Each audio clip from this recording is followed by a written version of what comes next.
Welcome to the Beast of the NFC East. I'm your host, Sean Gnitzcavich. The Giants are 0-3. I feel defeated. Don't really know what else to say, but I'm here with my co-host, Jeremy Goode. And Jeremy Goode, what's good? Because I don't really know too many things that are good going on. Well, from 1-0-3 team like yourself to a 3-0 team for the Eagles. Shout out Jordan Davis with his big meaty paws to block a kick. Big meaty paw, Jordan Davis.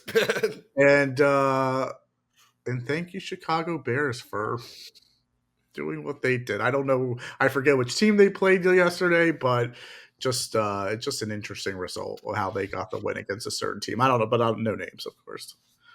Oh, no. We can say names. It was the Dallas Cowboys. Dallas Cowboys got their asses kicked by the Chicago Bears, which makes me feel less good about the Giants' performance against the Cowboys a week prior, because the Bears have been kind of and I feel like we both said it, like we saw this, like this is Ben Johnson's like coming out party.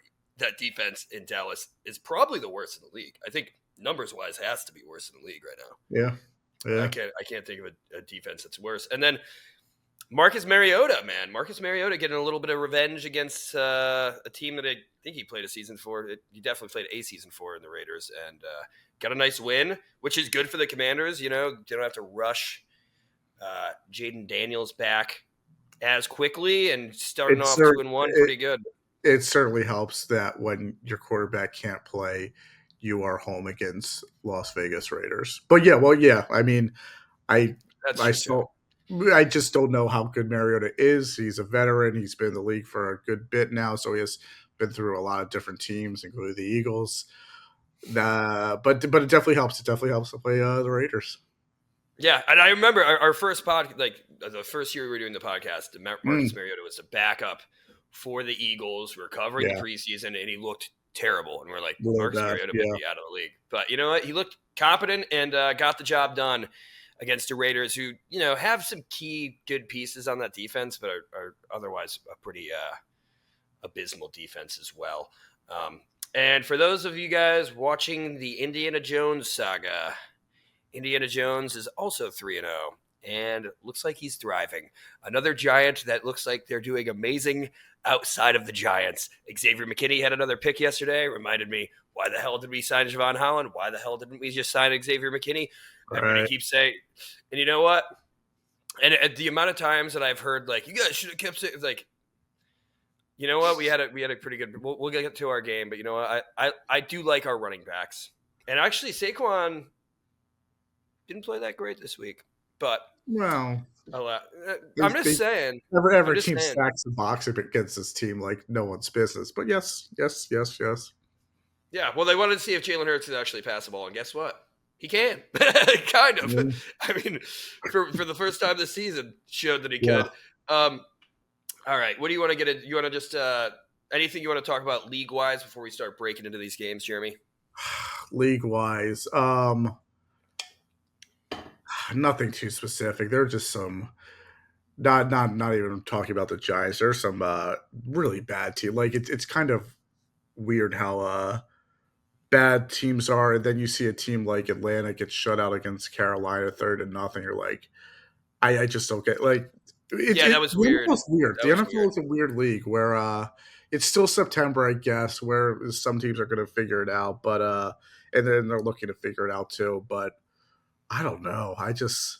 A lot more bad teams than good teams, and a lot fewer great teams in general. It's tough. I don't know. And one of the not as good great team, like the Kansas City Chiefs. I mean, we saw them last week against the Eagles, and yeah, they beat the Giants, but honestly, they didn't look that good. And although they scored up in 22-9, it was a close game. Like the Giants were pretty much in it all the way up until like the last 7 minutes of the game when they scored that last touchdown. And you know, maybe if we actually had a healthy kicker, which we'll get to, maybe we could have won that game. Who knows? Just a lot of bad GMing for the New York Football Giants. But what's new? Joe Shane, I'm sorry, buddy, but you know, he drafted some players that I really like, but you've also made some asinine moves, and it shows, and it very, very much shows. But I was going to say league-wise, dude, the amount of blocked kicks The amount of block kicks, it was crazy. And I guess that'll bring us into our game. And I'll let you go about your Philadelphia Eagles. But I think there was like 5 blocked kicks in the first slate of games. It was unreal. And a lot of just good special teams plays in general. Yeah, it's pretty wild too, because I don't know if you would agree, Sean, but kicking seems really easy these days. I'm not saying I'm not saying like. Did you watch Jamie Gillen last night? Because besides that, yeah. It just seems like kickers are hitting like 60, 62 yarders with space too. And I know with Brandon Aubrey, he's drilling kicks from 65. They would be good from 72, and they're dead center. Now, I also think if you're kicking in AT&T Stadium or a dome in general, such an advantage to kickers in major. But like, oh my God, kicking is just getting so good. It was nice to see some adversity this week with the block kicks for sure. Yeah. Yeah, no, that was nice. That was nice. But yeah, the Eagles were one of those teams that got 2 of those block kicks. Yes. And they won 33-26 against the Los Angeles Rams in the Link in Philadelphia. Jeremy, tell me about this Eagles game, because honestly, that was one of the games I was keeping my eyes on closely. And yes, 1 o'clock. It was all over the place. 1 o'clock game. 2 very good teams. Started off great for the Eagles. They get a quick turnover on a Zach Bond interception to Matt Stafford. It looked like Stafford was processing everything slowly. He threw the ball slowly. I thought it would be a wrap if this was the kind of performance he was going to give. Unfortunately, after the Eagles go up 7-0, Rams score 21 unanswered. I think more, 23 unanswered. No, 26. Yeah. So they scored. It's 19-7 at the half. Eagles offense just doing nothing. I think this is the biggest problem with this team for now, at least, where it's a combination of not wanting to turn the ball over and having a quarterback who plays really, really passively. It makes sense. This team wins percentage-wise. This team wins at such a high rate when they don't turn the ball over / when they win the turnover battle. Makes sense in general, but they've done it like they've so many countless examples of them doing it at such a high rate. They faced adversity. The defense was okay-ish in the first half. They weren't giving up touchdowns. One of the issues I think the Rams have with McVay is he is not very good at the red zone. So they were giving up a lot of field goals. Not great. 19-7.5, not great. But the Eagles defense, I guess, held the fort a little bit, like just kept them in the game. Quick fumble by Hurts in the second half. They go up 26-7 instantly, the Rams. And then that sort of just opened up the floodgates for the Eagles in terms of the passing game and like plays downfield. They had one to AJ. They get AJ Brown involved, and this is a PSA to the rest of the league. Number 11 on the Eagles is very good. I like when they throw it to him. They got Devontae Smith involved. They got Dallas Goedert involved on one play over the middle for a 33-yard touchdown. And my biggest concern, and ultimately they kept the passing game up. They got stops on defense, and then they score a touchdown with under 2 minutes to take a 1-point lead. 2-point conversion, absolutely miserable. This team does not seem to be good at drawing up those plays. And then the defense got pushed around a little bit at the end. They singled Puka Nacua a lot, which I don't love. I get it. There's Devontae Adams on the other side, but Puka he's just different. He's very, very good. And the Rams go up for a game-winning kick, and it's blocked, return for a touchdown. So the Eagles win, and they cover the spread, which I didn't have them doing. But as they say, good teams win, great teams cover. Yeah. I don't know this team. I mean, it was too close of a game for but you know what? You guys won. That's the thing. You guys no doubt the score is misleading. Yeah. This team has to throw the football. It's tough to keep on having new coordinators every year. It's also a good thing because it means you're doing something right every year with the offense, and I think it is what it is. We have to have more faith in Jalen throwing the ball. Jalen also has to do a better job of getting of just throwing the ball downfield too. I don't understand why this is it's so drastic of an issue where it's night and day, where you have the first half where they had like 35 yards of offense, 15 of that being on the ground, I think. So many weapons. I don't get it. It was nice to see him open up the playbook and take shots downfield. I think he has to do that going forward every game. Yeah. And good. Again, I'm glad this game happened in September, and they're beating good teams with the Eagles, so that's also good. But I just wish. I know the first month is kind of like preseason, but I just wish it wasn't this blatantly slow with the passing game, and it seems like a pattern every year in some way or another. But what were your thoughts, Sean? Well, first off, the Lane Johnson injury, that was I feel like that kind of changed the whole dynamic of the offense, which I just looked it up. I guess it's just a stinger. He should be playing next week. I would assume like so. That kind of changed. He was on the sideline for the entire game, dressed, which to me would say I can't play the rest of the game, but we're good going forward. So that's a major win. Yeah. Yeah. No, I think. Jalen Hurts, when finally forcing himself to throw the ball, right, was able to do so, and AJ Brown looked great because he is. I mean, AJ Brown is a superstar.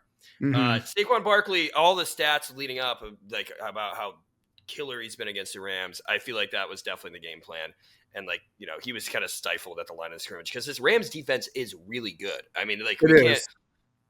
They have smaller defensive tackles, which I think hurts them in the run game overall. I think we saw that last year where Saquon combined for, I think, just under 500 yards in the 2 games he played the Rams. Really talented defense, like you said. Young, Turner, Verse, Fisk, who was healthy for this game. They have a few other guys too on the defensive line. Puna Ford too is a big. Big oh my God! Everywhere he goes, he's productive at 5'11". But they have players for sure. It's just like some of the guys are just undersized, so it's like tough for them against the run game. But they stacked the box this game, and yeah, not to interrupt, but I think what it comes down to for Jalen is what I'm concerned about is, were we throwing the ball like we did in the second half out of desperation? Probably, which is fine. But I think the bigger issue I could have is, was it solely because of desperation and not because they wanted to actually see what it could do and they wanted to implement it themselves? It was just a desperate move. Time will tell. Gotta throw the ball in the NFL. Tush push counter. How many tush pushes you guys get? Because this was a big week for the tush push. Like the Rams the NFL. I don't think we had many this week. Maybe 2. Yeah, I was gonna say all first half, I think.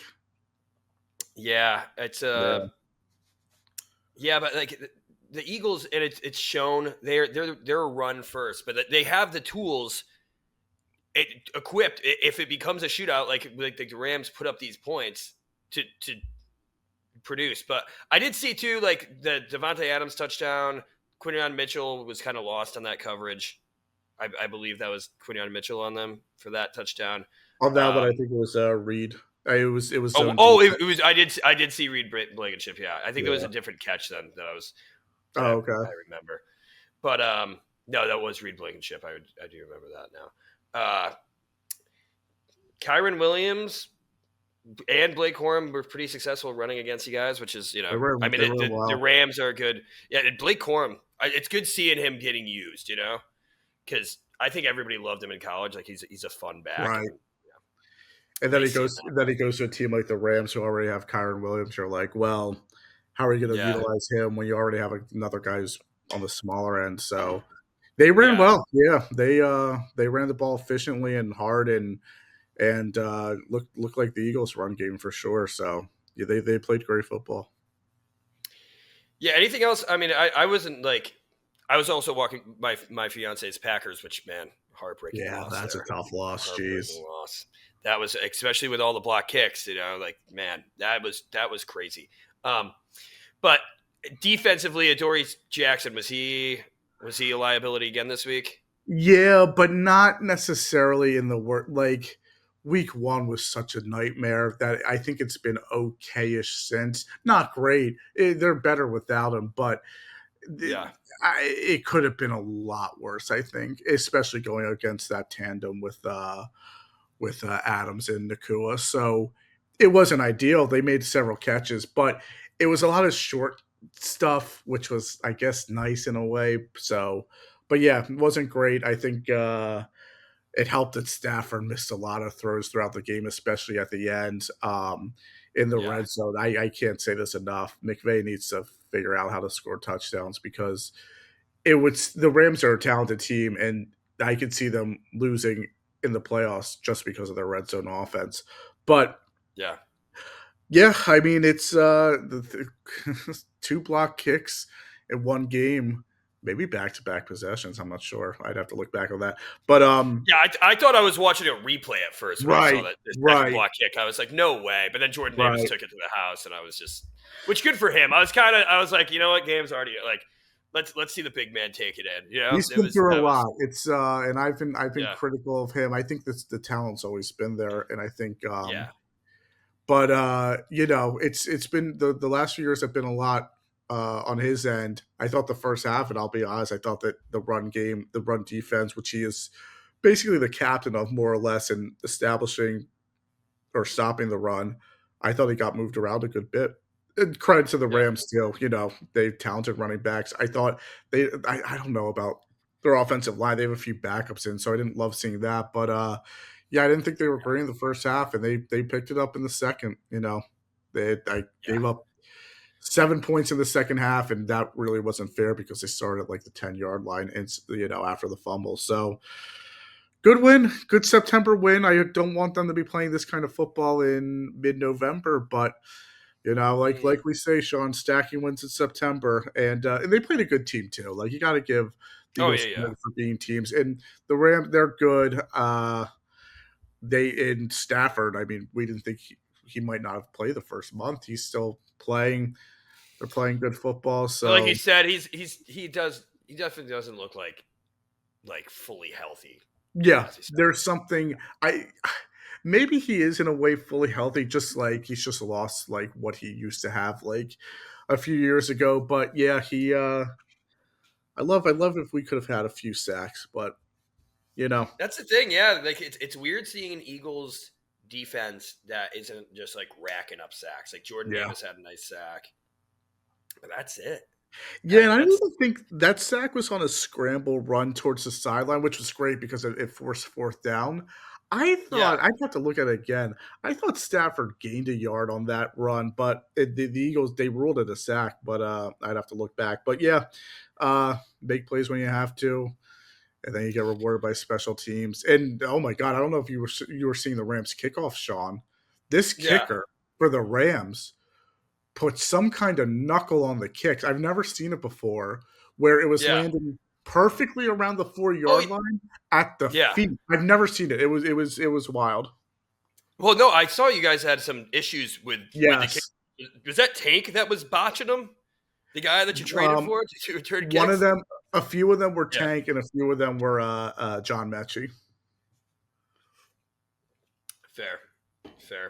But I did see that, and I noticed that, and I thought that it was going to be like it almost looked like what happened to Caleb Johnson last week at one of them, but luckily it rolled out of the end zone. But Jeremy, you good? Yeah, I did. Oh, am I good? Yes. Now am I frozen. Okay, cool. All right, awesome. Zadarius Smith, was he a healthy scratch or no? He played. I thought it's funny. You said the first half. I mean, the first quarter. I looked at the line of scrimmage to try to find the number 52, and he was there. He was great against Kansas City last week. I don't think he did much this week against the Rams. Maybe a little bit in the second half. There was a little more pressure, but not the most notable game from him. But I don't. It seems like a team thing too with the pass rush. It's either everybody's getting involved or no one's getting after it. So Azeez Ojulari, is he dealing with an injury? Or is he just like totally not on the field either? No, he just sucks. Yeah. He just can't. Yeah. Go ahead. I just think it's funny because, like, you know, I remember I was golfing when, like, you guys had Aziz and you were like, we stole him, he's gonna be good. And I was like, I thought maybe, especially because you guys are weak at edge rushers, but yeah, he's still terrible tipper, terrible player. It was a shame because he had a really poor training camp, but it was like part of it was like, you know, some guys just have poor training camps and then do well during the regular season. And they gave him $3 million guaranteed, which isn't like amazing, but also not awful. I would just cut ties. They have like 7 defensive ends Eagles have right now, so I'm sure they will make a move sooner or later on that. But yeah, it's just a weird situation and not great. Yeah. Anything else you want to talk about with this Eagles game, or you want to move on to? I just hope that the offense that they can implement that kind of second half offense without being desperate. It would do wonders. It would open up the running game, etc. And yeah, but listen, weird game, and you know, the better teams win these kind of games in different ways. We saw that a lot with Kansas City last year, Sean. Even though I don't think they were great, they had so many games where they were winning in that kind of fashion. So yeah, got to embrace it. You know, celebrate it yesterday and then move on and, you know, coach it up. A lot, again, just big that this is happening in September now against a good team than early December. Yeah, I will say this, you know, because I went to Temple, you know, and which actually is crazy. I just worked at bartender at a wedding, and the groom was actually at Temple at the same time as us. Oh, totally different thing. But seeing, I'm really sick of seeing all of like the Instagram stories of the Eagles fans. It's every single year for like the past 3 years. It's like, it's the stupid timeline. Oh, I'm so excited to watch my Eagles play. Oh, I'm going to kill myself. Oh, nice. We won. It's like, yeah, you know what, dude? Good for you guys. Good for you guys. You know, I see it. I saw like 5 different people post the same thing. I see it every single week because the Eagles are like, and I thought we had them, you know, I really thought we had you. Like, I thought you guys were going to lose. I was so looking forward to seeing, you know, a defeated Jeremy today, but instead you're still in good spirits. You're still happy, and I'm the only one in misery. I'm the only one in pain. I guess like I live. In Dallas is down bad. I think that, but that meme's funny. If it makes you feel any better, there's no third thing where we won for me in that meme. It's just the second part of that meme. What it says. Yeah. I'm gonna kill myself. That's the entire. There's nothing after that for me. But yes, survive in advance in some ways. But yeah, they quite a roller coaster for sure. Yeah, my friend snapped a picture of me just completely slumped, like just watching it. He's like, it sucks that this guy waits all week, so excited to watch his team, and it's just misery. And that's the truth, dude. I am a Giants super fan. I was texting my dad this morning. I'm like, thanks for passing this on to me, Dad. Thanks for passing on the Giants fandom, because you know what? And he's like, you know what? I still wouldn't have it any other way, and I wouldn't, because you know what? Like, unlike other people who are like, oh, my team sucks, I'm gonna move on. Like, I'm sitting through this misery, and it's gonna make that sweet victory when we finally break through of this complete shit that we've been sifting through, from the Daniel Jones years to this. It's gonna be worth it. It's going to be worth it. And there are some bright spots. Screw it. I'm just going to I know that this isn't like the way the games were played, but you talked about your Eagles. We're talking about my Giants. Yeah, I really don't care. If you don't like it, Washington or Dallas either. So get your own podcast if you don't like the order of the games. You know what? The New York Football Giants home opener, Sunday Night Football, in front of the eyes of everybody. And I know that because I got texts from people that I don't usually get texts from about the Giants, because they were forced to watch them in prime time. And the New York Giants stink it up like they always do, losing to the Kansas City Chiefs 22-9. You know, I feel like there's a million things to say about this game, and I feel like there's nothing to say about this game because it seems like the same old shit. It's like a copy and paste, like all the way down to Graham Gano being injured before the game with a groin injury. Where did we see that? Was that week 2 last year? At least we waited until week 3. And you know what? Like, I'm happy. And there has been kicking struggles. I know we were just talking about like how it seems easy, but there's been like kickers have been sifted through this year. Young Ho Koo, who I think every single Giants fan our account, they've mentioned Young Hookoo going to the Giants because Graham Gano, like, how many injury-prone kickers do you know of? Yeah. Graham Gano's the only one that comes to mind for me. And we had this, my friends asked me, like, what do you do if you don't have a kicker? I was like, well, funny thing is, we had the same problem last year. We ironically lost to the Washington Commanders, who only scored field goals because we couldn't score field goals or extra points. And Jamie Gillen, like, we need to have somebody else on the team. Like, Jamie Gillen, like, subpar punter. And you know what? Like, if you're going to keep Graham Gano, which I think this whole thing is going to get blown up, maybe have a punter capable of kicking, you know? Because that was just that, like, and go for two. Go for two, man. Like, you know what's going on. Go for two. You know, you finally had a successful drive. You marched on the field. And honestly, like, the Giants were moving down the field. Like, we were getting into field goal range almost every single drive and then being screwed. Just getting screwed in the red zone. And Russell Wilson, you know, he had a game of his life. Good. He heard the things. Guess what? You're going to hear him again. And honestly, Brian Dable hasn't made – maybe he has now, but I know after the game he didn't make any decisions. But you could tell how hungry he is to put in Jackson Dart. He knows, like, they're 0-3. The Giants look like crap. We just lost in prime time at home, and the offense looked like just broken with Russell Wilson. Like, we have our star player, Malik Neighbors, can't even get him the ball. Can't even get him the ball, man. You're screwing up my parlays. You're screwing up my fantasy. You're screwing up my joy for Malik Neighbors, man. Same here. Yes. Yep. Yeah. No, I heard, like, thank God I had Cam Scattaboo, man. Like, I guess before, because everything's pretty much miserable, there is, like the one good thing to really talk about from this game is Cam Scattaboo. Like, oh my God, I think I would have offed myself if we didn't have Cam Scattaboo, because he was the entire offense. Like, he was the only thing that was giving me any joy yesterday. I mean, dude, and he was what do you finish, 125 overall yards?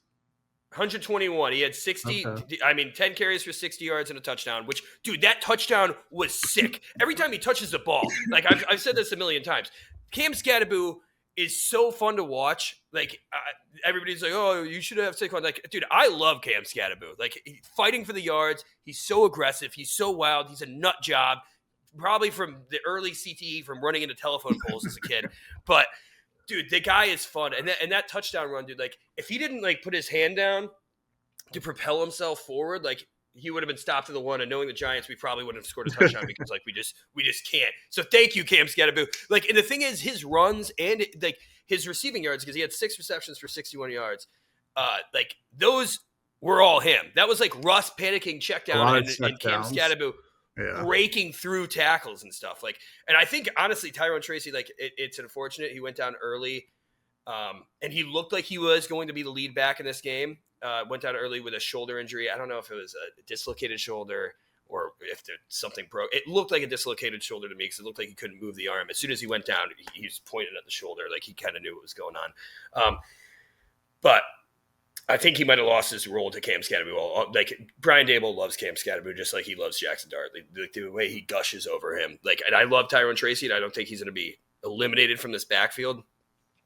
But everybody who's like, oh, Tyrone Tracy's returning kicks, he's lost his job. Like, if he was healthy, I think it would have been an even split like we've seen, because they actually had Devin Singletary returning kicks yesterday, and Tyrone Tracy started the game. Tyrone Tracy was a guy. It's just all these people just making up, grasping at straws. But Cam Scattaboo, the one thing that Tyrone Tracy was really excelling at in the past 2 weeks was, like, being that check down guy. But Cam Scattaboo, like, and we knew this, like, he's a great receiver. He has great hands. But his ability to break out and make something out of nothing too is so awesome. Like, so awesome to see. So I think going forward throughout the year, I think it's going to be Cam Scattaboo's backfield and Tyrone Tracy mixed in, as opposed to what we thought it was going to be. Right. And I think if he didn't get injured in preseason, we would have saw that from week 1. But yeah, Cam Scattaboo freaking rocks, dude. Like, I love that guy. I mean, like, he is.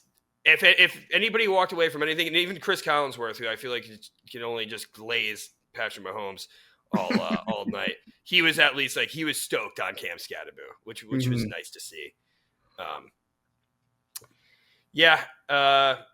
The only other good notes too, like, I got really scared. I don't know if you saw Brian Burns, like, hyperextended his knee in, like, a jumping play trying to. I saw that. Yeah. But but he was in there the next snap, so he's good. I think he might be the sack leader on the year right now. He got another sack in this one. I mean, Abdul Carter. Yeah, Abdul Carter, by the way, because of our linebacker issues, he was playing a lot of stand-up linebacker next to Bobby Okereke throughout the game. A lot of times he was just crashing in and blitzing every single time. So he's like essentially just doing what he does best and rushing the passer. But I saw him in coverage, and he was all over the place, you know, like, and he was making plays, not making plays in like pass breakups or interceptions in coverage, but like, you know, he was there all over the field getting tackles. Like Abdul Carter was played great. Drew Phillips, I mean, we've seen this before too. Like he's one of our standout slot corners, and he makes plays at the line of scrimmage. But one of his weaknesses is he's not good in man coverage down the field, and we saw that twice. With, I think a touchdown to frickin' the Tyquan Thornton, I think, was one of them. Was that Thornton play at the 1 yard line, Drew Phillips? I believe so. That was, yes. Yeah. That was a crazy catch. Yeah. Dude, Tyquan Thornton too, man. Like, they needed if I mean, he was like that high draft pick because of his speed from Bill Belichick, who doesn't know how to draft wide receivers. But right, you want to know who uses speed is the Kansas City Chiefs. And speaking of speed, I alluded to them maybe wanting to trade for Jalen Hyatt. It's just crazy. Like, we could have gotten like a 6th or 7th round pick at this rate. Just get it. Is it because you don't want him to go excel somewhere else? Because, like, when whoever got hurt for one play, I think it was Malik, and he was out for a play, we could put in Bo Collins or UDFA. We don't put in, like, Jalen Hyatt hasn't touched the field the whole season. Like, it is kind of crazy because people have interest in him. He still has that, like, college hype. And I said all along, Cedric Tillman was the better receiver, and he's having a much better career. And I was a big Cedric Tillman fan, so I was still pissed about that. But yeah, I mean, cut your losses in a way like that. Where I agree. I think, especially the fact that you have neighbors. Like, who cares about a 3rd round pick? Yeah. It's just because like they blew so many drafts. I think that's really what it is, man. Jeremy, are you muted? I am. I was coughing. Hey, that was good. Oh, good. I wanted to make sure that nothing was going on. No, you didn't miss it. You didn't miss any content. Oh, good. Yeah. Kayvon Thibodeau looks really good off the edge. Man, it just sucks. I feel like he's been a talk of trade talks. Like, the thing is, we do have some good pieces. Yeah. And we're going to suck. But I don't know, because is Joe Shane going to trade them all away? Because he'll probably get fired after this season too. Like, I think Thibodeau's a good is a good option if you can trade, especially because he's on a 5th year. I believe so. So we'll see. What do you think about Okereke not picking up the fumble, then losing it? Yeah, I mean, that was stupid. That was so stupid. I mean, that whole play was kind of like a garbled mess, but that was dumb. Yeah, especially as a leader, a captain, like a smart guy from Stanford. Use that brain, man. Hold on to that ball. I think he had eyes on the end zone, and I think in those situations, not just him, anybody, every defender, especially at that position, maybe secondary players get away with a little more with speed, but like, just wrap it up, secure the ball. But you're that close to the end zone. He did have it, so just unfortunate there. No, that was just more garbage from us. I don't really need to get into the Graham Cano stuff anymore. I hope he just, like, it sucks because, like, he is somebody who can kick from far. Like, he's shown it the first 2 weeks, but we can't have an injured kick. We can't have that. It's funny too, because at the NFL, the 49ers cried about having a emergency quarterback for the 3rd quarterback. I think having an emergency kicker is a better idea. Because if 100% changes the whole game. Kicker in warm-ups, you're done. Yeah, everything changes. The whole game plan's changed, and I just don't get it. I think I'd rather have teams have an emergency kicker available. And knowing available kickers, they're probably not going to be like, they'll be fine, but they're not going to be like great. So it's like, it's still a disadvantage for your own team. So I don't get that. I think that it would be a good change. it just changes the whole game in a bad way. It like I don't know. Yeah. They're still putting Jackson Dart in for these stupid packages. Still has yet to pass the ball. Even Chris Collinsworth is like, I think maybe this will finally be the pass. And I think there was one play where he ran it that it was an RPO, like there was a pass option, but it's just I don't think it's doing any good. The trickery of it's gone. Like, stop with it. Like stop putting. And also, it's probably. I mean, Russell Wilson sucks regardless, but it's probably screwed with Russell Wilson too. You know, the Eagles. Yeah, in 2020, the Eagles did this with a good enough with Carson and Jalen Hurts, and it was stupid. Yeah. It doesn't work. It's in today's NFL, it won't work. They're not dumb. That's something you can do maybe in college, not in the NFL. It's not creative. Yeah. It's not complex plays either. Defenses aren't fooled. Enough with that stuff. No, it's so stupid. Yeah.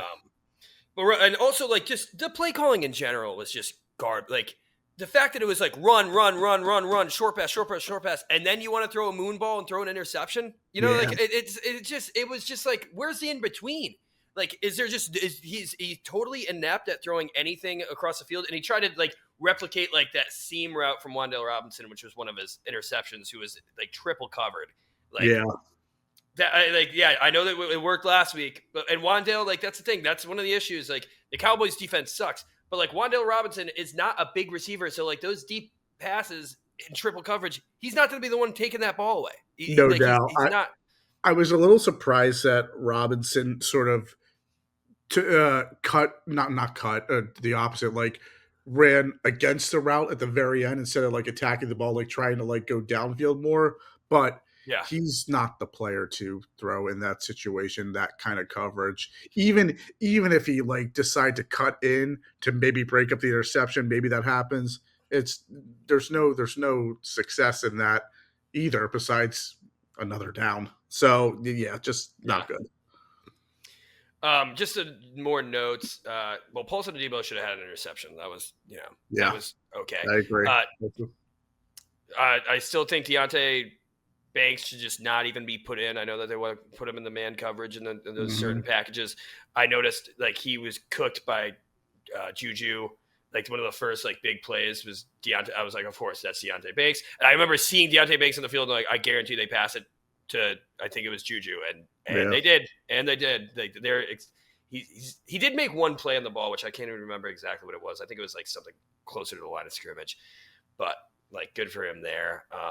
And Darius Alexander, our third-round pick, is actually seeing the field, and like he almost had a sack on Patrick Mahomes. But that's the thing, dude. Patrick Mahomes, man, hard to bring him down. Like, and also, dude, I think there's been so much more holding. Like, and luckily the flags were at least more towards the Chiefs and the Giants, especially after last week. But like, I feel like there was holding on every single snap. And dude, Juwan Taylor, like this is nothing new. I was going to say that. Yep, I was going to. He got called for that for the bell thing, and then the next play didn't get called. But he was definitely still in the same position. He was like way too far back, man. Like, Juwan Taylor holds every down. And I guess you could say in some ways they're all holding in different ways. And it's kind of true, not really, but Juwan Taylor holds every play. And you can tell because he's on the edge. Yeah. Oh, yeah. The other, big news is like, Malik Neighbors didn't get featured. That's more of a Russell Wilson problem than Malik Neighbors' problem. Malik Neighbors is a superstar.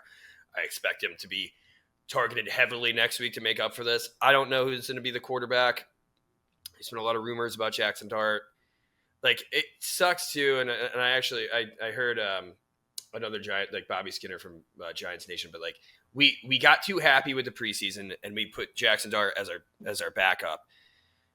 But like yesterday, and I don't think it was good to throw Jackson Dart and just like take over Russell Wilson, but like yesterday would have been a good game to just throw Jameis Winston in. You know what I'm saying? Like we have Jameis Winston. I agree with that. Yeah. It would have been explosive. It would have been more exciting than just, I don't care if he throws interceptions. So does Russ. He threw two, but at least he can pass the ball and be aggressive and hit receivers in the middle of the field like Russ is totally inept of doing. So I agree with that, especially because it's a weird situation because you don't want to bring Jackson Dart in this early in the season because you're going to shatter his confidence. Like if things go wrong and then you have a full season left, that's why you're bringing a guy like Jameis Winston, and he's a perfect playing all along bridge to the situation. Probably should have been the starter from the beginning if you weren't going to start Jackson Dart week 1, which was always the case. It sounds like, I would try. I would try Jameis. You know what you're going to get. He'll turn the ball over, but he'll also move the ball downfield, and he'll throw for 300 plus every other week, more or less. You know. Yeah. Oh, yeah. And get the ball to Malik. Like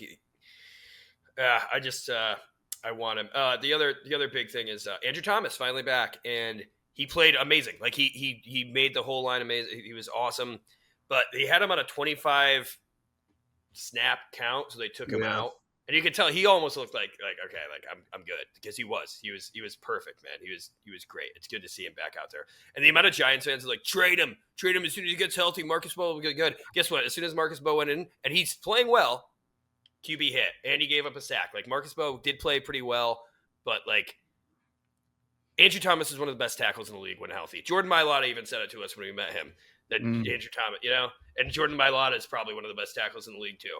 So I know that he's struggled with injuries, but like these are different injuries. It's just like it's not like it's like the same injury reoccurring. Like it's just unfortunate that it happened. But guess what? Yeah. He's healthy and he's looking amazing, and he makes the entire Giants O-line better. So that reminded me, and I should have mentioned earlier. Shout out Fred Johnson when he came in for Matt Pryor for the Eagles. Yeah. He was absolutely brilliant as the replacement. I always thought he was going to be the swing tackle. No idea why Matt Pryor was, but Fred Johnson was absolutely brilliant in the game yesterday. But yeah, I mean, we've seen with Andrew Thomas, it's got to be weird too, because a snap count for an offensive tackle, you gotta just like, part of me would be like, just rest him until he's fully able to go. But then part of me's like, well, those 25 snaps are probably going to be really solid, so maybe you just do like tick for tag. It's a weird situation for a left tackle to go through. Yeah, it was, and he looked almost annoyed when he was on he's like, yeah, like I'm good to go. But yes, they said they were going to do that, and they're man of their words, so good for them. Anything else you want to talk about for this game? I think we talked too much. I think the Giants didn't deserve that much time. It stinks if you're a Giants fan. It stinks because Kansas City didn't play well, and I think that's because of their team this year for a good bit. Yeah, their offense just is not that good. Unfortunately, the Giants didn't play well either, and it was close enough for most of the game, no doubt. Good bounce back. Good bounce back for the defense from last week against Dallas, but again, maybe Kansas City's offense just really might be that bad. But you still have to play, and that's where it just doesn't seem like offense and defense are ever aligned. Maybe week 2, I guess. Well, no, I guess not because of the team. Yeah, it just never seems like you get both going enough. So that's unfortunate. Yeah, mostly because we have a pretty tough matchup against the Chargers next week. So yes, we'll see how that lines up. And like the Chiefs, who have not had a terrible time running the ball, they were efficient enough. It's not like they ran all over the Giants, but like they were efficient enough, which is, just a note. I guess the next one, I guess we'll just go in terms of excitement here. You want to get into the Cowboys? Or you want to do the Commanders? What do you feel? It doesn't matter. I'm happy. As long as we talk about the Cowboys, I'll be happy. Yeah, I feel like the Cowboys is a little bit more exciting. The Cowboys go to Chicago, and the Bears, like I alluded to in the beginning, had their coming out party against probably the worst defense in the league, and they won 31-14 against them Cowboys. How about them Cowboys? And the biggest thing in this is that CeeDee Lamb got injured before he even on a running play. Yeah. Before he even got the ability to get out there. And that just kind of threw a wrench in all of the offensive plans. I feel like for the Cowboys, even though they have other weapons, George Pickens was efficient as being the wide receiver one, but I mean, it was like Jake Ferguson. And I even heard like the broadcast, it was like all Jake Ferguson. Jeremy, what are your initial thoughts on this one? Dallas has put themselves in a situation where we'll break it down even further. Where so they don't have Micah Parsons. They don't have Micah Parsons anymore, and that's going to linger throughout this entire year. You don't have any identity on defense. You then miss out, or your CeeDee Lamb gets hurt. You have no identity on offense. So it's amazing how, even though they're still an okay, maybe not even more, but they always try to field a good team. You had Micah, and you had CD, and you take those two away for this game, and they just look so pedestrian. Dak, we've seen Dak play at this level. The run game is not special again. If they had someone in the running game, I think that would help Dak a great bit. Not enough, because he's just not a good enough quarterback. But I mean, Javonte Williams had a good game though. I will say. Yeah. I just don't think he looks back to his old form. Not like he looks okay. Yeah, he certainly he hasn't been a problem this year. I agree, but I just don't think he strikes fear. I think they need a home run guy in that backfield and running back, and they don't have it. And you lose CeeDee Lamb, it changes everything. Bears aren't that good, in my opinion, and they stomped them. Yeah, I mean, like, it was the explosive plays were there again for Caleb Williams, and also one of the things is Caleb Williams hasn't done well under pressure. 0 sacks for the Cowboys. Their big superstar, which we were mentioned that Jadeveon Clowney was signed literally right after the game last week, and he was inactive. I guess he just got arrested. I don't know. They were doing I forget who.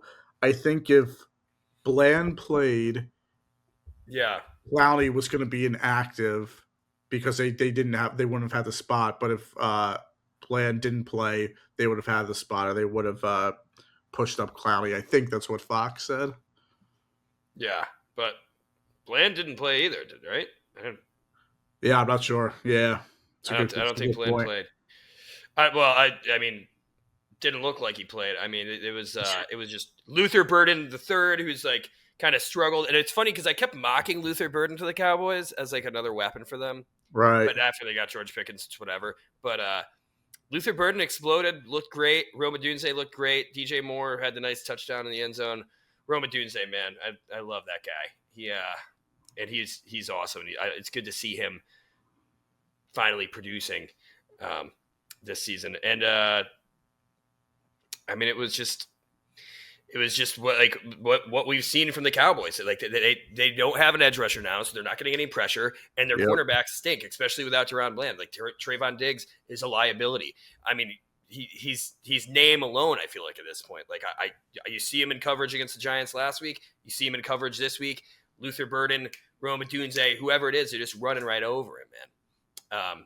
And that was it sucks. It sucks to be a Cowboys fan right now, because I feel like you guys like the Giants, whatever, we've been a mess, but like the Cowboys, like, man, you are really feeling that Micah Parsons trade. This is like, everything. Go ahead. Yeah, it's like and what are you going to do with those 2 picks? Like, you're going to draft an edge rusher because that's probably your biggest need. Is he going to be Micah Parsons? Probably not. We'll see. I mean, we'll see how this all plays out, but like, it is so evident, like, how this whole defense just was like reliant on Micah Parsons being that factor and making the rest of the players better. And it's just, you can't replace him with a bunch of scrubs like edge threes, which is what they did. Like, you guys don't even have, like, Donovan Ezeraku. I liked him in the draft, but he hasn't really done anything this season. Right. It's just This was a snowball starting at the top of a mountain, and it sort of gained more snow over time, and now it's a big boulder snowball that's just crashing down with an avalanche down the mountain, and it's just taking out the Cowboys. This is something that's been going on for years. That they had the talented teams, but they weren't doing anything in the playoffs, and eventually it'll just catch up to you, and players are going to be unhappy. Mike is going to ask out for a trade. You're paying a quarterback the most money that anybody's making in the NFL. He's pretty mediocre. This is it stinks for them because who's going to want to trade for it? Like if you want to start over for Dallas, which would be a good point now, no one's going to take Dak on that contract. You're going to have to pay, and maybe you'd pay the money, but I feel like there's some desperate like Saints maybe.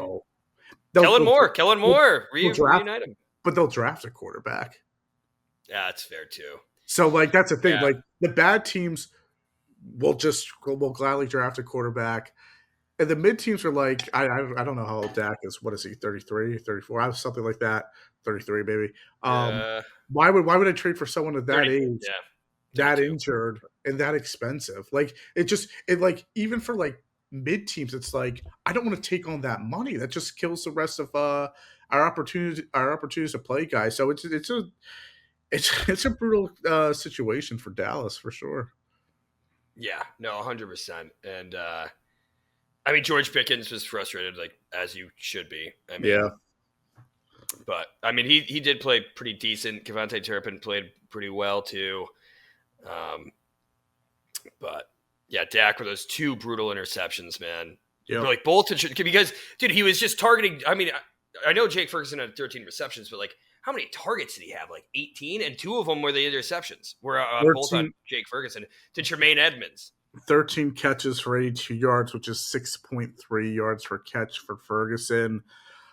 Yeah, not average. I think is important, and I think when you're you're under that 10 yards per catch, especially at 6.3, even for a singular game, you're not really moving. Well, it just goes to show. Yeah, it just goes to show what was happening there. Montez Sweat had a nice sack too. Mm-hmm. In there, former NFC beast right there. Yeah, the fact that Caleb Williams had his best game ever as a pro, and Ben Johnson was just, and Ben Johnson he had a bunch of little trick plays thrown in there too, which like he didn't even really need. I feel like he was just flexing at home, Yeah, which is interesting because usually when you're in those situations where you have the game under control, you want to hold on to those trick plays for later on. But I also love seeing that against Dallas. Oh, 100%. And then Joe Milton goes in there and slings an interception to Kevin Byard. Which, in the end zone. Yeah. Bad bid. That was horrific. That's just a bad no one was there for Dallas. I mean, maybe I'm wrong, but that was pretty much No. It was like straight to Kevin Byard. And everyone loves Milton too, and goes out and does stuff like that. But that's yikes. Yeah. Anything else you really want to say about this Cowboys game? I feel like we kind of covered all the meaningful stuff. I mean, the whole Lamb thing is, that dictated a lot. I'm still surprised I'm surprised they lost, and I'm surprised they lost so badly. Even, you would think that they'd have something in reserve maybe to unload in those situations, but no. And I also think with Sean Hire too, I mean, coaching matters, and that was on display yesterday for them in a negative way. Yeah, and Matt Eberflus, former Bears coach, you figured he probably wanted to and he might have some secrets too because he knows that team, but they didn't come out those secrets. No. Said he was just exposed, and I think the Bears were honestly had more hate towards Eberflus than Eberflus had to cook anything up because that defense was just atrocious. Like I said, like it's just the irony of it though that it was like you're at a point Bears where first win. Yeah. You're at a point where you're like, it's easier to be a good coordinator than a good head coach. And I think that's still the case for Eberflus, but my God, after the Giants, after this, it's there's definitely a talent issue. But yeah, you think coaching can also help in these situations, and it doesn't, 31 points to the Bears when they've been struggling all year. Not good. No, it is not good. But let's talk about the last team of the NFC East, which I think with the backup quarterback kind of pushed the excitement level to the end here, but played really well against the Las Vegas Raiders and the Washington Commanders for the second straight season. Start off 2-0 at home and 1-0 against AFC teams. And they beat the Raiders 41-24 with Marcus Mariota, our guy, which we talked about. And honestly, Marcus played well enough. Obviously, the Jaden Daniels, I feel like that's still like the biggest news here for the Washington Commanders because they definitely don't want to rush him back. Jeremy, what did you think about this game? Good for Washington and the fact that they collected a win with the backup quarterback and won by 3 scores while scoring over 40 points. Not too, like you said, Sean, not too eventful. I thought that Jerry McNichols' touchdown run was absolutely absurd in a bad way for Vegas. I don't know how he got through. It wasn't like he was shifty either. I mean, he kept on turning the legs and keeping his head down, not going down. That's talented enough, but he didn't do anything special to get through there. Sometimes you just have when teams are good, they can throw in a backup quarterback and still implement kind of the same offense that Daniels can run there.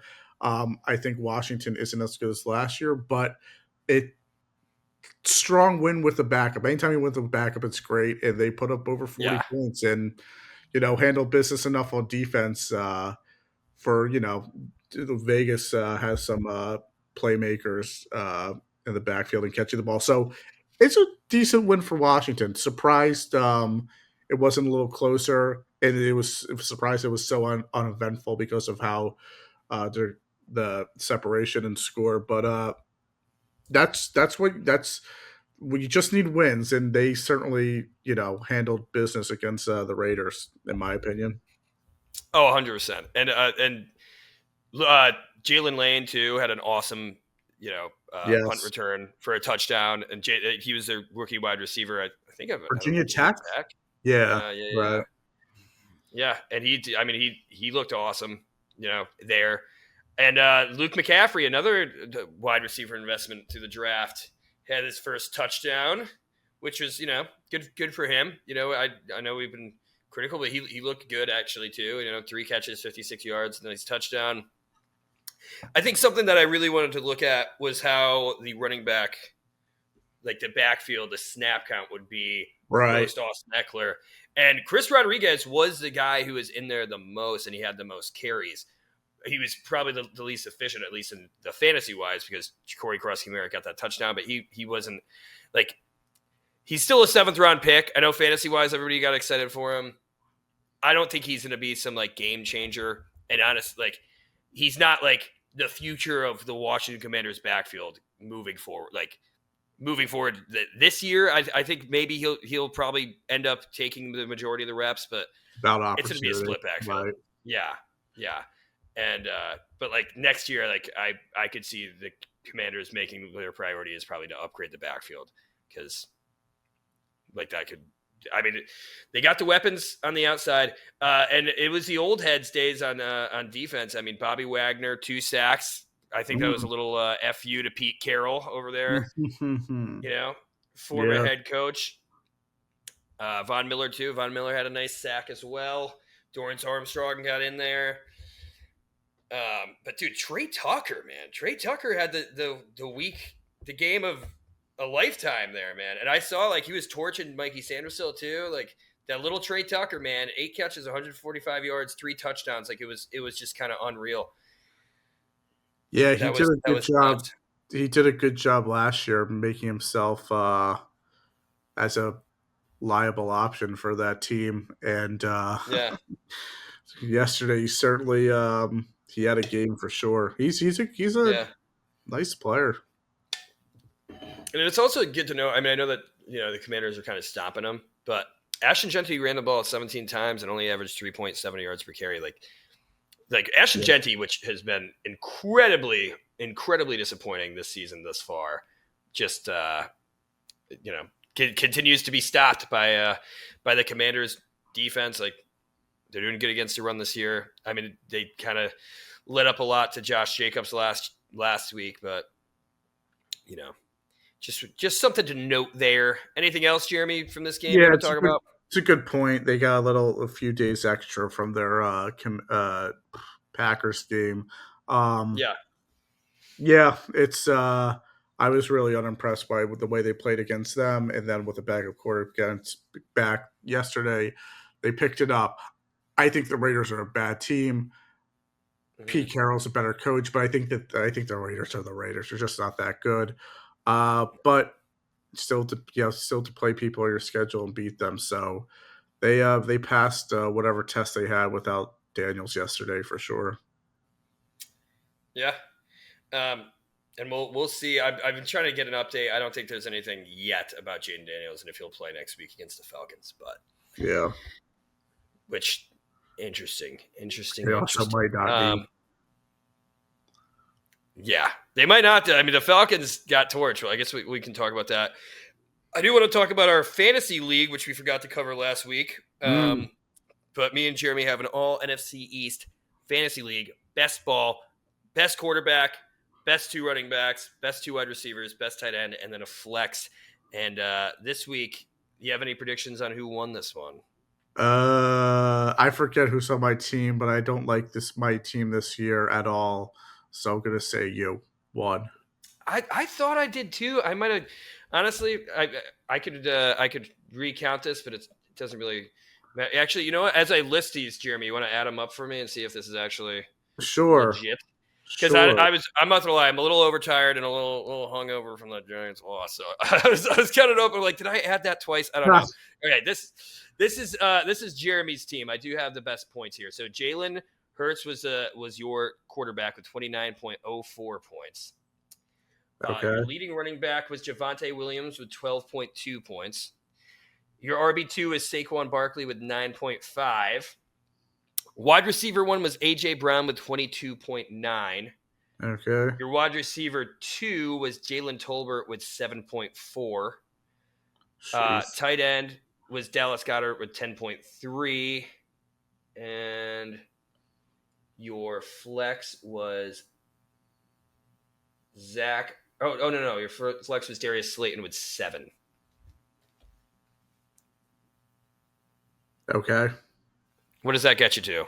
98.34. Yeah, I knew that's because that's what I had, and then I realized like I added Austin Eckler's week 1 performance for some reason. I don't know. Okay, so that makes sense. Right, so I think I did beat you here. My team, my quarterback was Dak Prescott, unfortunately. But Russell Wilson didn't do much better with 12. You want to add these up too, Jeremy? Just so yep. Yeah. 12.04 the quarterback position. My running back 1 was my boy Cam Sketta Boom with 24.1 points. My RB2 was Ja'Cory Karofsky Merritt with 10.1 points. My wide receiver 1 was George Pickens with 17.8 points. And my wide receiver 2, my wide receiver 1 was Devonta Smith with 20 points. Tight end was Jake Ferguson with, where is this guy at? 21.2 points. And my flex was, I think it was Tyrone. Oh, no, it was Kevontae Turpin with 8.8 points.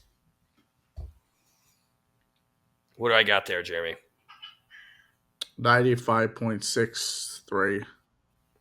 Oh, that's not even what I got. Are you sure about that? I got 114.04. Okay, dude, I was really off, dude. Yes. That's why I was like, well, I think that's but okay. Maybe so I get the win. Yeah. Okay. Yeah, despite Malik Neighbors being a bust. All right.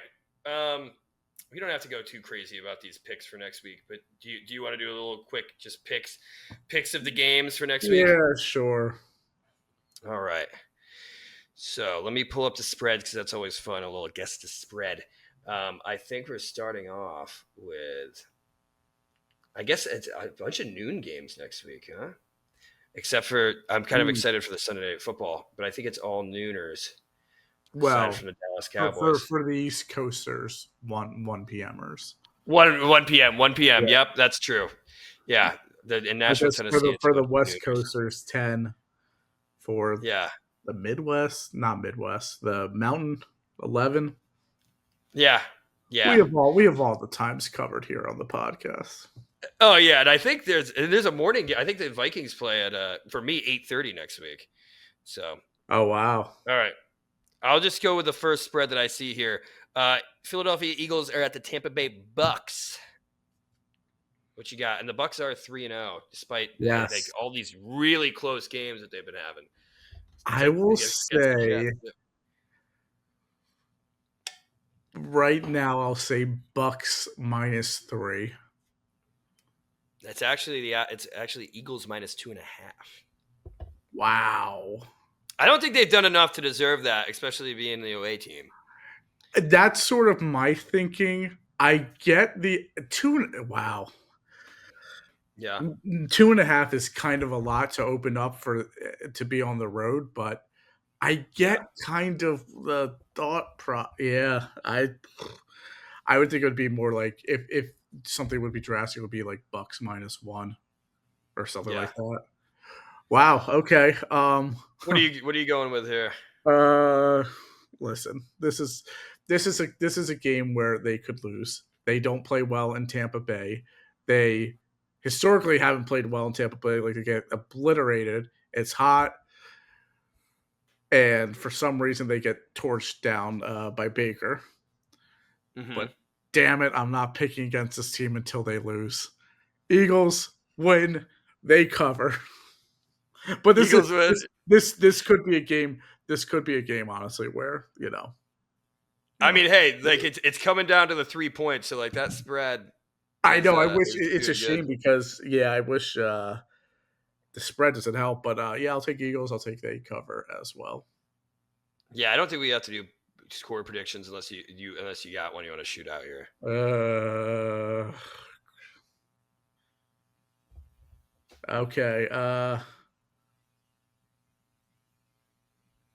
26-20 Eagles. All right, that's the cover. I like that.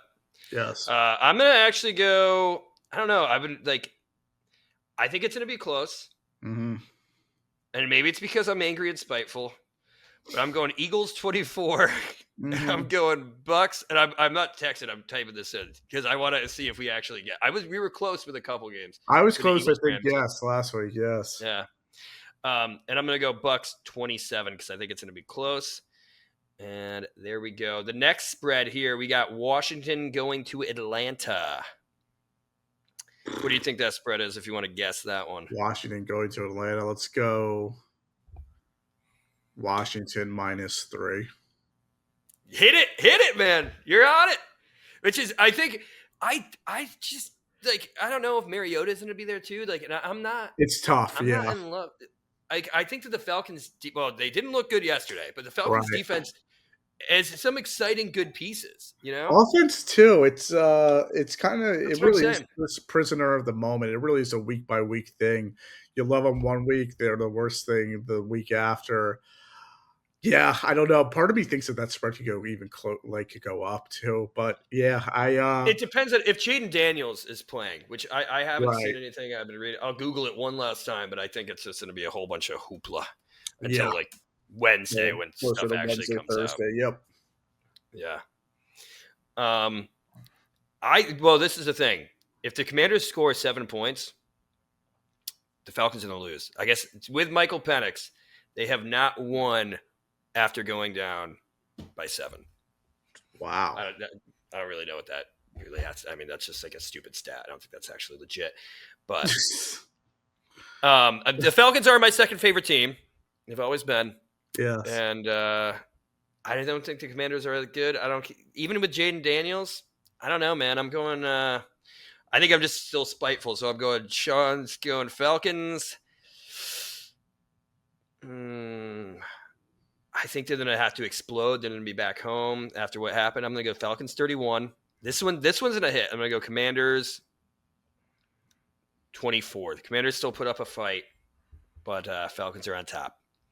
What do you got here, Jeremy? Let's go 27-22 27-20 Washington, assuming Daniels plays and assuming Atlanta picks it up offensively. Yeah. Yeah. Yeah, I mean, I'm kind of excited to watch this. Well, it's going to be on the same time as the Giants, but I'm so It would be excited. nice. It would be nice if Atlanta, played well, but we'll see. Yeah. Oh, I don't even want to know what this spread is, dude, but I guarantee it. Let's see. Oh, the Chargers at MetLife. Yes. Giants are home after starting 2 weeks on the road. Giants are finally home. What do you think the spread is against the LA Chargers? Well, it would be interesting because I'm trying to think, does Vegas think that Dart's going to play? And if so, how does that alter everything? I can't think too much into that, though. I'll go Chargers minus. Chargers are undefeated, right? They are. Yeah, I believe so. Let me go double check. I'm trying to remember what happened yesterday. They were in those yellows, too. Yeah, no, they won at the last second against the Broncos. Yes. So, Chargers minus 2.5. It's actually Chargers minus 6. Yeah, I thought my first guess was going to be like minus 4.5. I would have never gone all the way up to 6, but then I thought, well, tight game. They're still on the road. Yeah, that's a big number. Jeez. Yeah. No, I mean, I don't know what to think about these Giants right now, but I think our defense is going to continue to keep it where if the offense can stumble into some points, right? We have Scadaboo and Neighbors. I don't know what Tyron Tracy is going to be. I don't know if he'll be ready for next week, especially with a shoulder like that. We saw Xavier Worthy; he's been out for a few weeks, and especially with a running back, you're going to be getting hit every single play. I don't know if we'll see Tracy next week. Omarion Hampton finally had his coming out party on my bench for the Chargers, and the Giants' run defense has been awful. So I think they're going to try to exploit that. And on top of that, Justin Herbert's looking MVP-esque this year, and Keenan Allen is back to form. Ladd McConkey's still really good, and Quentin Johnson is finally good too. So, and Will Dissly is. Actually, never mind. I don't think he had a good game in Madden against me the other day. I was trying for some reason I had a Will Dissly. I was because I'm going to pull up the stats because I don't think he actually did anything yesterday. Let's see. Didn't do anything. That's so funny. I've done that before with Luke Musgrave of the Packers. Yeah. I was he had a big game. I was no, I was playing Madden. Oh man. What you got a prediction for this one, Jeremy? Sheesh. West Coast traveling to the East Coast, there's always that. And part of me you're big with the travel. Part of me still thinks the Chargers are kind of fraudulent until we really, really see something. Especially because Kansas City, I don't think is as good as people think. Week 1. I'll go I'll go be honest. Hurt my heart. It already hurts enough. I'll go 31-17 Chargers. I think New York picks it up on offense. I think it could be a week by week thing. 1 week they stink, the other week they're good-ish. Next week they stink, the other. So it goes back and forth with the offense and defense. So 31-17, 28-17 kind of thing, maybe. Yeah. Yeah. I think the Giants defense is going to play better, but that Chargers offense is just too good. So I'm going to go. It's kind of a shame because you're right. I think they play better, but they're also playing a good, good offense too. So go ahead. I'm going to go Chargers 24 because I think that's the Giants held the Commanders, who I think is still a good offense, to 22 points. The Chiefs, who should be a good offense, but aren't really to 22 points. The Cowboys, that was just a shootout. And honestly, we were doing pretty solid until we weren't. Chargers 24. I'm going to go Giants. I think Giants are – something's going to happen. If Russ isn't getting it done, I think he has the shortest leash in history. But I also think that even John Mara, after seeing Russ play I think he's just who gives us the best chance to win? And I think it is Jackson Dart. And I think that maybe we do. There's been rumors And honestly, I've been going back and forth. Russ had the game of his career. I want Jackson. Andrew Thomas looks healthy.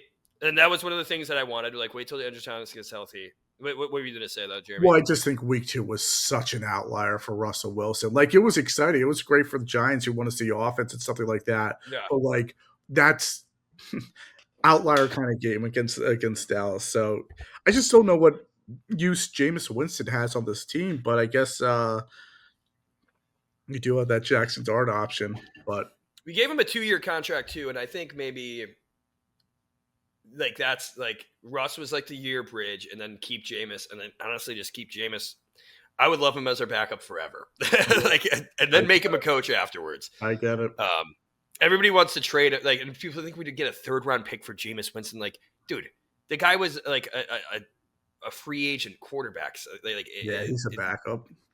Yeah, it's not. He's not going to get a 3rd round. And the Bengals, especially after getting their ass kicked by Isaiah Rodgers last night, I don't think they're like, let's try to salvage our season with Jameis Winston. Right. No, yeah. I don't think so. Maybe Kirk Cousins. Maybe Kirk Cousins wants to go there. Who knows? That could be something. Yeah. But I did Chargers 24, Giants 21. And we have one final spread here. Sunday Night Football, because if the Cowboys can't get enough prime time, and the Packers are going to Dallas, to Jerry World. It's going to be a big game. I'm really excited about this because, like I've said a million times, my fiance is a Packers fan. I'm rooting for the Packers. They're my Super Bowl pick. What do you think this spread is? Micah returns to Jerry World. Big story. It is in Dallas. Packers are coming off a brutal loss to the Browns. I think this is a revenge game from last week for the Packers. I'm trying to do the numbers with the Giants and the Chargers, so I'll go -6.5 Packers or less. It was pretty close. Okay, that was close. -5.5 Packers. Interesting. Okay, I don't get. I don't get how like the Giants are how the Chargers have a bigger line than Dallas. Like Packers are good and Dallas sucks. Yeah, and I don't know if CD's going to be back either. Like he tried to go back on the field. I don't know if you saw that, and like he was like right. He couldn't like with game speed. He could not. Like, I know you would only think even if he's back, still something lingering. Yeah. What I say 6.5, and it's really 5. 5.5 -5.5 Packers. Interesting. Yeah. That for the viewers, that might be one to hammer on the green and yellow team. Oh yeah, dude! Especially with how awful I did. Yeah, last week. My God! I should get my accounts turned off. I am not good at betting. Jeremy, what do you got for a score on this one? I'll go. Green Bay. Green Bay 35, Dallas.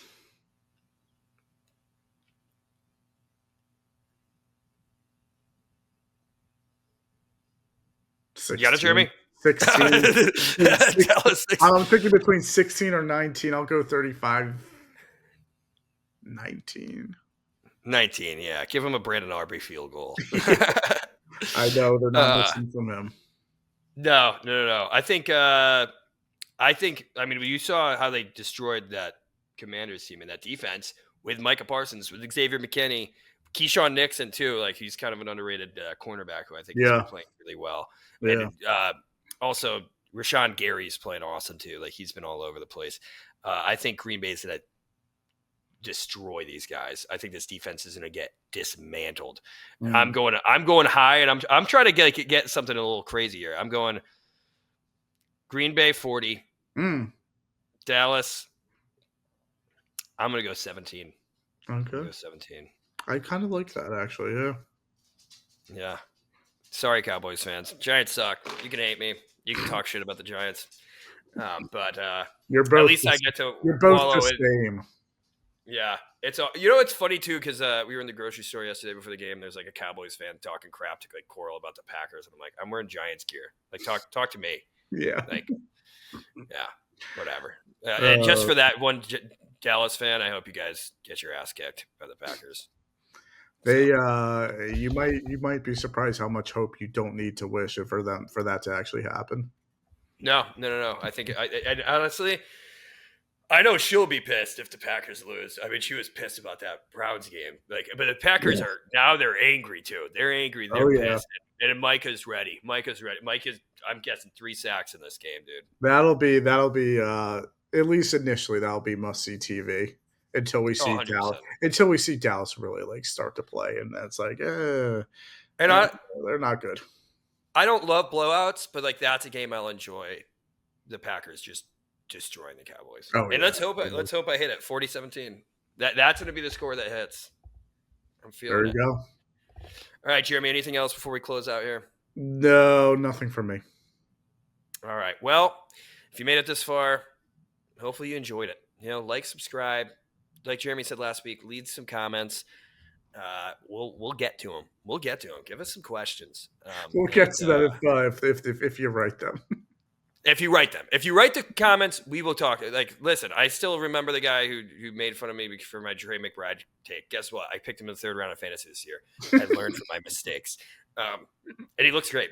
Anyways, that's an episode. We'll see you next time. Peace to the NFC East. Peace out.